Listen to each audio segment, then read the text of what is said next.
Hello મિત્રો, આપણે પણ રાશન કાર્ડમાં મોબાઈલ નંબર લિંક કરી શકીએ છીએ આપણી જાતે જ તે ઘરે બેઠા અને મોબાઈલ દ્વારા જ. તો આપણે આ પ્રોસેસના આખા વિડીયોમાં જોવાનું છે. તો હાલો આપણે ચાલુ કરીએ આ પ્રોસેસને. તો સૌથી પહેલાં તો આપણા મોબાઈલનું જે પ્લે સ્ટોર હોય છે, પ્લે સ્ટોર નામનું એપ્લિકેશન, તો એમાં વયું જવાનું છે અને પછી સર્ચ કરવાનું છે મિરર રાશન.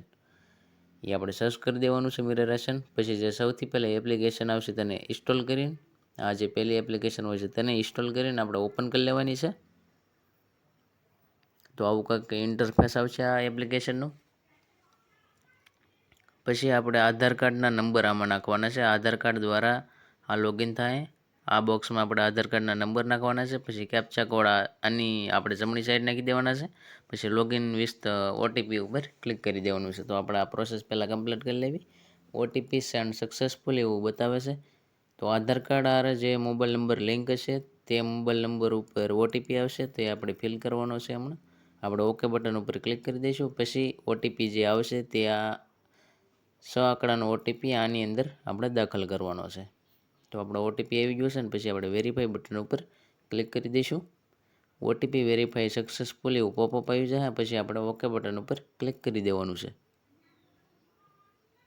પછી આપણે ક્રિએટ નાવ એમપિન આપણને ક્રિએટ કરવાનું કહે છે. તો આપણે પહેલાં એમપિન ક્રિએટ કરી લઈશું.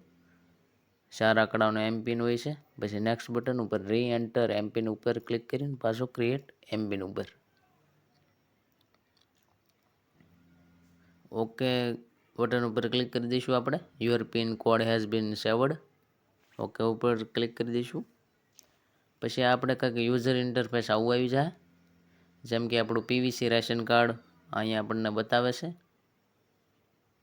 આખું આ જે આપણું પીવીસી રેશન કાર્ડ હોય છે, પછી તેને આપણે ડાઉનલોડ પણ કરી શકીએ પીડીએફના સ્વરૂપે. અહીંયા pending mobile update 4 mobile link કરવાનું કહે છે આપણને આ એપ્લિકેશન. તમે જોઈ શકો છો પેન્ડિંગ મોબાઈલ અપડેટ 4 જણાનું બાકી હશે એવું કંઈક બતાવે છે. તો આપણે તેમાં ક્લિક કરીને એક પોપઅપ આવશે, તેમાં ઓકે આપણે દઈ દેવાનું છે. પછી 1 2 3 4 5 6 5 જણાના મોબાઈલ નંબર અત્યારે લિંક નથી. તો આપણે વ્યૂ બટન ઉપર ક્લિક કરી દઈશું. આપણે લિંક કરવાનું છે. વ્યૂ બટન ઉપર ક્લિક કરીને આપણે જે સૌથી પહેલાં તે વ્યક્તિનું નામ આપણે દાખલ કરવાનું છે. પછી જેન્ડર આપણે દાખલ કરી પછી જે નીચેની સાઈડ મોબાઈલ નંબર એન્ટર કરી દેવાનો છે. Enter your mobile number. પછી આપણે સબમિટ બટન ઉપર ક્લિક કરી દેવાનું છે.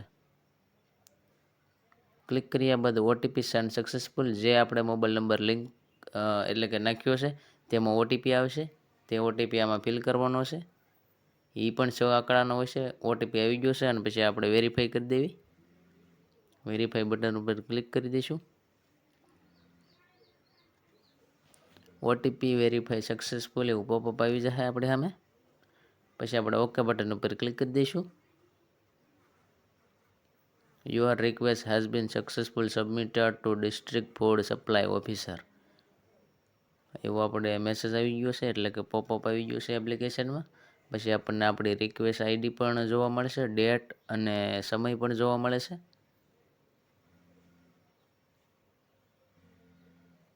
પછી આપણે ઓકે બટન ઉપર ક્લિક કરી દઈશું. તો અત્યારે તમે જોઈ શકો છો કે જે વ્યક્તિનો આપણે મોબાઈલ નંબર લિંક કર્યો છે તેમાં આપણે જે વ્યૂનું બટન પહેલાં ઘાટું હતું, અત્યારે આછું થઈ ગયું છે. એટલા માટે કે આ મોબાઈલ નંબર અત્યારે પેન્ડિંગમાં ચાલે છે. તમે ઉપરની સાઈડ જોઈ શકો છો કે તેમાં નથી થયું, એટલા માટે ઘાટું દેખાય છે. અને આમાં પેન્ડિંગ એટલે કે વેરીફાઈ થઈ ગયું છે, એટલા માટે આછું બતાવતું હતું. પછી આપણે 3 ડોટ ઉપર ક્લિક કરી દેવાનું છે. જેમ કે આપણે સ્ટેટસ ચેક કરવું પડે કે આપણું પેન્ડિંગમાં છે કે નહીં એમ. તો આપણે હિસ્ટ્રી ઉપર ક્લિક કરી દઈશું. ક્લિક કર્યા બાદ પછી અહીં તમે જોઈ શકો છો કે અપડેટ મોબાઈલ પેન્ડિંગ અત્યારે બતાવે છે. આપણે જે મોબાઈલ નંબર દાખલ કર્યો હતો એ માટેનો પ્રોસેસ થોડીક સમય લાગશે, પણ થઈ જશે, ટૂંક સમયમાં થઈ જશે. પછી વ્યૂનું બટન પણ તમે જોઈ શકો છો કે આ રિક્વેસ્ટ આઈડી કેવી રીતે હતી, કેવી રીતે આપણે રિક્વેસ્ટ કર્યું, મોબાઈલ નંબર, પછી રેશન કાર્ડ નંબર, એવું બધું બતાવશે. તો આ જ રીતે તમે પણ તમારા રેશન કાર્ડ દ્વારા અને મોબાઈલ દ્વારા આ રીતે રેશન કાર્ડ અને મોબાઈલ લિંક કરી શકો છો. તો આ વિડીયો તમને પસંદ આવ્યો હોય તો અમારી વિડીયોને લાઇક શેર કરી નાખજો.